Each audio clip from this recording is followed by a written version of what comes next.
Mumbai central इथं ST कर्मचाऱ्यांचं आंदोलन सुरू आहे। मुंबई सेंट्रल मध्यवर्ती कार्यालयाच्या प्रवेशद्वारावर कर्मचाऱ्यांनी निदर्शनं केली आहे। वेतनवाढ बंद केल्यामुळे कर्मचारी आक्रमक झालेले आहेत। कर्मचाऱ्यांच्या मूळ वेतनात 6,500ची वाढ करण्यात आली होती, मात्र 5 हप्ते देऊन ते बंद करण्यात आलेले आहेत। त्यामुळे एसटी कर्मचारी आक्रमक झालेले आहेत। वेतनवाढ बंद केल्यामुळे कर्मचाऱ्यांनी आक्रमक भूमिका घेतली। आंदोलन चालू आहेत आणि त्याच्याबरोबर 12वीच्या परीक्षाही चालू आणि म्हणून गेले 6,500 माझा सर्वप्रथम राज्य सरकारला हा सवाल आहे की एसटी कर्मचाऱ्याला अजून किती वेळा रस्त्यावरती उतरावं लागेल तेव्हा राज्य सरकारचं समाधान होईल। आजचं राज्यभरामध्ये जे आंदोलन आहे ते आम्हाला 6,500 रुपये मुख्यमंत्री असताना एकनाथजी शिंदे साहेबांनी जी ऐतिहासिक वेतनवाढ दिली त्या 6,500चे 5 हप्ते दिले, परत बंद करण्यात आले। परत मागच्या दिवाळीच्या पूर्वी आम्ही कृती समितीच्या वतीनं आंदोलनाचा इशारा दिला।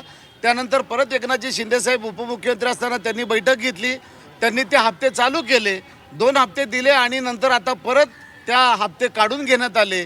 अशा प्रकारचं वागणूक किंवा लपंडाव सरकार आमच्याशी खेळतंय।